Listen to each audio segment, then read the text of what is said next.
Iran, Israel और America महाजंग का आज 17वां दिन है और ये जंग प्रतिदिन भारी होती जा रही है। लगातार ईरान की तरफ से पलटवार किया जा रहा है। अमेरिका, इजराइल भी हमले कर रहे हैं और लगातार इन देशों के आसपास जो मुल्क हैं उन पर भी हमले हो रहे हैं, जिसकी वजह से सभी देशों में नुकसान हो रहा है। अब बड़ा सवाल है कि ये युद्ध किस तरफ जा रहा है। हमारे साथ हमारे एडिटर अंकुर त्यागी हैं। सर, युद्ध किस दिशा की ओर जा रहा है अभी?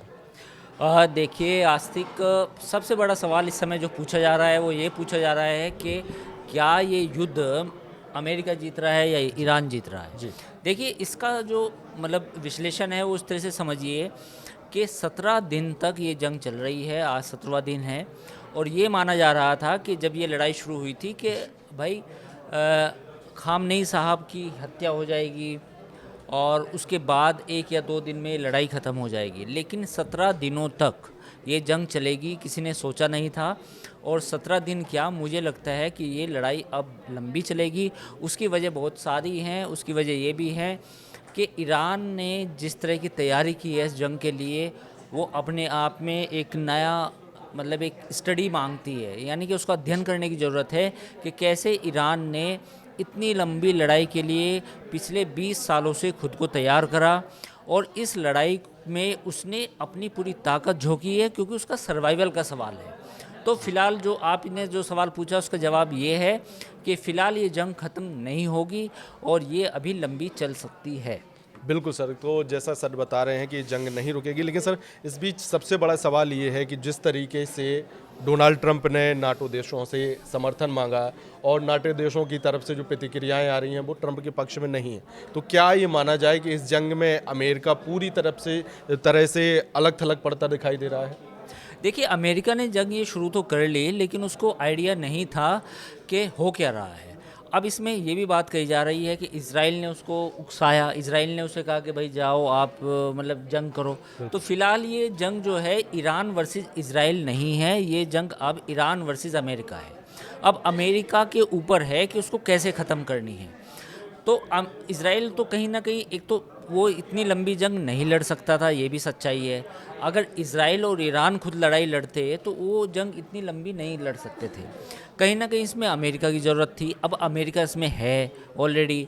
तो अब सवाल ये है कि क्या ये अमेरिका को मतलब से जंग को ख़त्म कौन करेगा। तो इसमें जो मुझे लगता है कि अमेरिका ख़त्म कर सकता है, लेकिन अमेरिका को जो फेस सेविंग चाहिए, यानी कि उसको इस जंग से हटने के कुछ ऐसे कारण हो जिसमें उसकी थोड़ी सी इज्जत भी बनी रहे, फेस सेविंग भी हो, तो वो एक रास्ता हो सकता है।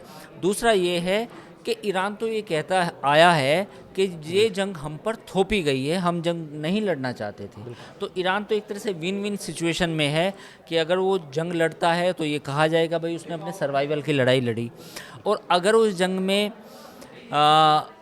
खुद ये पहल भी करता है कि चलो सीज़ फायर है, तो कहीं ना कहीं ये बात भी होगी कि 18-20 दिन तक या 25 दिन तक हमने जंग लड़ी, अमेरिका पूरी दुनिया ने हम पर जंग का एक तरह से थोप दी गई, लेकिन उसके बावजूद हम हिम्मत से लड़े। तो अब कुल मिला के कहानी इस पर टिक गई है कि जंग अगर ख़त्म होगी तो कहीं ना कहीं चीन और रूस ही इस जंग को ख़त्म कर सकते हैं। बिल्कुल, और इस सब महायुद्ध के बीच हमलों की तो चर्चा हो रही है, लेकिन सबसे अहम जो है वो इस बार चर्चा में है स्टेट ऑफ हॉर्मूज। स्टेट और हॉर्मूज को लेकर तरह तरह की बातें निकल के सामने आ रही हैं। अमेरिका ये कह रहा है कि किसी भी कीमत पे उसको रास्ता बंद नहीं करने देंगे। भारत के जो जहाज़ हैं वो निकल कर आ रहे हैं, कई देशों के जहाज़ फंसे भी हुए हैं।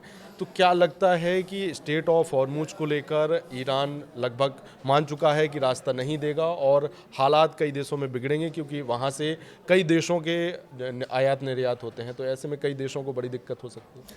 हाँ ना, बिल्कुल। ईरान ने सोची समझी रणनीति के तहत स्ट्रेट ऑफ हॉर्मूज को बंद करने का ऐलान किया है और उसने साफ तौर पर कहा है कि केवल चीन और रूस के जहाज़ जा सकते हैं, बाकी कोई जहाज़ नहीं जा सकते।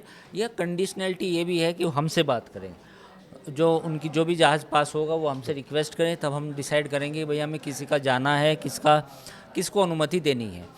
देखिए ईरान इस पूरी जो लड़ाई है, ईरान ने इस लड़ाई को इस तरह से डिज़ाइन किया है कि हमारा नुकसान होगा, ये बात तय है। ईरान का नुकसान होगा इस लड़ाई में, सबसे ज़्यादा उसका होगा, कोई दिक्कत नहीं है।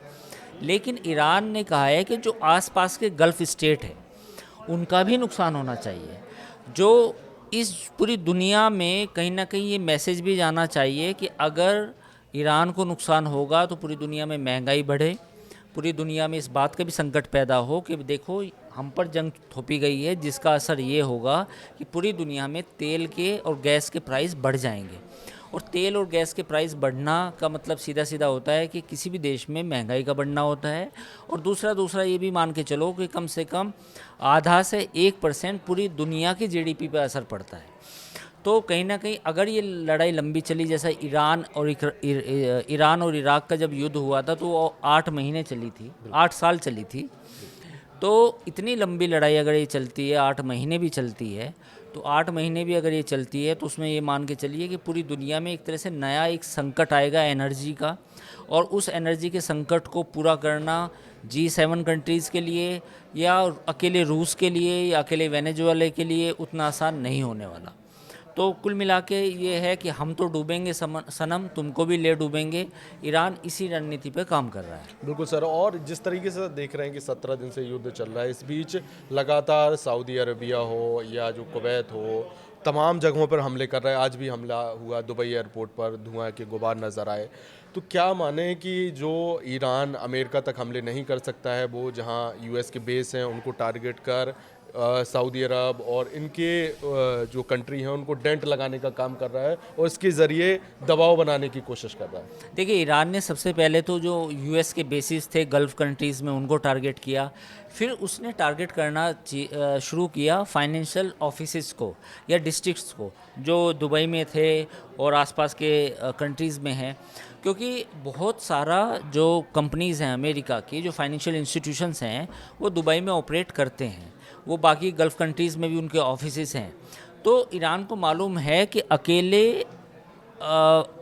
जो एयरबेस होंगे अमेरिका के, उन पर हमला करके बात नहीं बनेगी।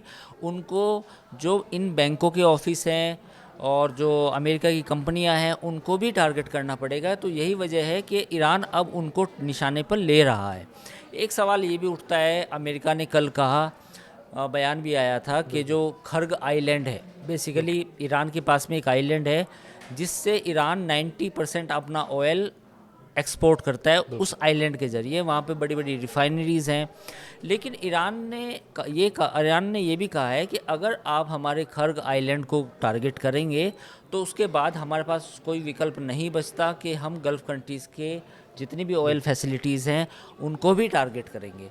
तो कहीं ना कहीं अब मामला फंस सा गया है। ये मामला इतना आसान नहीं है। आप ईरान को बर्बाद करेंगे तो ईरान ने भी ये कहा है कि कहीं वो जो जितना नुकसान हमें होगा उतना ही नुकसान गल्फ़ कंट्रीज़ को भी होगा, चाहे वो ओमान हो, कतर हो, बहरीन हो। अब देखिए, बहरीन और ओमान दुनिया में गैस के एलएनजी और एलपीजी के सबसे बड़ा निर्यात करते हैं, एक्सपोर्ट करते हैं। तो अगर इन कंट्रीज़ पर इनकी गैस फैसिलिटीज़ को भी निशाना बनाया गया आने वाले समय में, तो पूरी दुनिया में गैस का संकट पैदा हो जाएगा। तो इसलिए ईरान के साथ अब इस तरह की जो ब्लैकमेलिंग कहो या इस तरह की जो डीलिंग होगी वो इतनी आसान नहीं रह गई है। आज तक मैं आपको एक बात और बताना चाहूँगा कि ईरान ने जितना भी अपना सिस्टम बनाया है युद्ध लड़ने का, वो टनल बेस है। यानी कि पूरे ईरान में टनल हैं और उनके जो 31 डिस्ट्रिक्ट्स हैं, 31 राज्य हैं, उनके अंदर IRGC को इंडिपेंडेंट पावर दी गई हैं कि भाई जो 31 जो ज़िले हैं, उस 31 जो राज्य हैं, वहाँ IRGC इंडिपेंडेंटली काम करे इन केस ऑफ अगर लीडरशिप का सफाया होता है तो वही आज हम देखने को मिल रहा है कि खामनेई साहब की जो भी डेथ हुई उसके बावजूद IRGC पूरे कंट्री में फैले हुए हैं और वो अपने हिसाब से काम कर रहे हैं। जब उन्हें लगता है कि ईरान में निशाना बनाया गया तो पलट के कोई ना कोई उनका IRGC का एक लोकल कमांडर अटैक करता है। तो ये कुल मिला के स्थिति इतनी आसान अब नहीं रह गई है।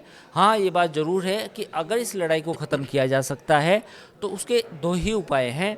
पहला उपाय तो ये है कि चीन और रूस अमेरिका से बैक चैनल डिप्लोमेसी करें, पर्दे के पीछे बातचीत करें और इस मामले को सुलझाएं। और कहीं ना कहीं डोनाल्ड ट्रंप या अमेरिका को भी एक फेस सेविंग मिले कि हाँ ठीक है, आप महान शक्तिशाली हैं, अब युद्ध से हट जाइए। दूसरा इसमें पॉइंट ये है कि कहीं ना कहीं जो ब्रिक्स कंट्री है, देखिए मैं इम्पोर्टेंटली ये नहीं कहूँगा कि यूएन तो बिल्कुल ख़त्म सा ही हो गया है। ईरान ब्रिक्स का एक महत्वपूर्ण देश है, सऊदी अरब भी ब्रिक्स में एक तरह से शामिल है, इनवाइटिंग मेंबर है। तो अगर ब्रिक्स कंट्री इस बात की पहल करें कि ये लड़ाई ख़त्म हो, तो ये लड़ाई ख़त्म हो सकती है। बिल्कुल सर, आपने बातचीत का जिक्र किया। अमेरिकी राष्ट्रपति डोनाल्ड ट्रंप कह रहे हैं कि ईरान उनसे बातचीत करना चाहता है, लेकिन जिस तरीके से ईरान का बयान निकल कर सामने आया, उन्होंने कहा ना तो कभी युद्ध विराम के लिए कहा गया उनकी तरफ से, ना बातचीत करने के लिए जिक्र किया गया। तो क्या एक तरह से डोनाल्ड ट्रंप का जो बयान है वो ईरान पर बातचीत के लिए ऑफर के तौर पर देखा जाए कि अब डोनाल्ड ट्रंप खुद चाहते हैं कि ईरान बातचीत की टेबल पर आए? देखिए, इसमें ईरान अब बातचीत के टेबल पे आना इसलिए नहीं चाहता कि ईरान ये चाहता है कि उसको गारंटी मिले। गारंटी क्या मिले? कि भविष्य में कोई अटैक ना हो उसके ऊपर। गारंटी इस बात की भी हो कि अमेरिका और इजराइल, पिछले साल भी उन्होंने हमला किया, इस साल भी जंग छेड़ी, तो भविष्य में इस तरह की कोई जंग ना हो। दूसरी महत्वपूर्ण बात यह है कि ईरान ये चाहता है कि जो मिडिल ईस्ट है वहाँ से अमेरिका के बेस हटाए जाए। अब अमेरिका के बेस हटाने का मतलब ये है कि अमेरिका की जो प्रेजेंस है मिडिल ईस्ट में, खाड़ी देशों में, वो पूरी तरह से समाप्त कर दी जाए। ऐसा अमेरिका नहीं करेगा, तो मामला यहाँ फंसता है। क्योंकि इस बार बातचीत होने को तो हो जाती, लेकिन ईरान ने जो शर्तें लगाई हैं वो इतनी कड़ी हैं अमेरिका के लिए कि कहीं ना कहीं मामला फंस रहा है। क्योंकि ईरान ये चाहता है कि भविष्य में अगर ये बेसिस नहीं होंगे खाड़ी देशों में, तो उस पर अटैक होने की संभावना बहुत कम हो जाएगी और उसको कहीं ना कहीं एक सुरक्षा की गारंटी, सेफ्टी की गारंटी मिलेगी। लेकिन अगर ये बेसिस अभी भी जो के तो बने रहे, तो in future there is a chance कि वहाँ फिर से अटैक हो जाए। तो ईरान इस बार टफ नेगोशिएशन के मूड में है। बिल्कुल। तो सर, आखिर में मेरा सवाल यही है कि जिस तरीके से जब स्टेट ऑफ हॉर्मूज को लेकर दुनिया भर में बेचैनी का माहौल है, उस बीच में भारत के जो जहाज़ हैं वहाँ से निकल आना, जब दूसरे देश वॉरशिप भेजने की तैयारी में हैं, तो ऐसे में क्या ये माना जाए कि जिस तरीके से भारत के झंडे लगे हुए जहाज़ बेखौफ अंदाज से वहाँ से निकल कर आ रहे हैं, तो ये भारत की बड़ी डिप्लोमेसी और रणनीतिक जीत है? देखिए, मैं इस बात से पूरी तरह सहमत नहीं हूँ। हाँ, ये बात ज़रूर है कि ईरान ने कहीं ना कहीं हमें, हमारे जो जहाज़ हैं उनको जाने का रास्ता दिया है, लेकिन कहीं ना कहीं हम भी इस जंग में, हमारी जो भूमिका है वो उतनी नहीं है, प्रो ईरान नहीं है। जी। भारत ने कहीं ना कहीं इस युद्ध में साइड ली है और ये बात ईरान भी जानता है, तो कहीं ना कहीं उनके मन के अंदर ये खटास है। लेकिन बावजूद इसके अगर हमारे जो सप्लाई है वो प्रभावित नहीं हुई है, तो कहीं ना कहीं जो पुराने संबंध हैं वो अभी भी काम आ रहे हैं। तो मुझे लगता है कि ईरान के साथ एक रीथिंक करने की ज़रूरत तो है कि भाई ईरान के, क्योंकि ईरान को भी, हाँ, मुझे लगता है कि इस युद्ध अगर ये लंबा चलेगा तो देर सवेर इसका असर पड़ोसियों पर भी पड़ेगा। अभी 1-2 जहाज़ पास हो रहे हैं, 3 हो रहे हैं, या 4 हो जाए, 5 हो जाए, लेकिन सप्लाई तो पूरी तरह से बहाल नहीं हुई है। ये भी हमें कहीं ना कहीं मानना पड़ेगा। बिल्कुल। तो जिस तरीके से सर ने तमाम जानकारियाँ दी कि किस तरीके से महायुद्ध किस ओर जा रहा है, भारत पर इसका क्या असर पड़ेगा आने वाले समय में और क्या कुछ देखने को मिलेगा, ये तमाम जानकारी आप तक पहुंचाई। और युद्ध से जुड़ी तमाम जानकारी के लिए आप देखते रहिए न्यूज़ 18 का डिजिटल प्लेटफॉर्म। नमस्कार।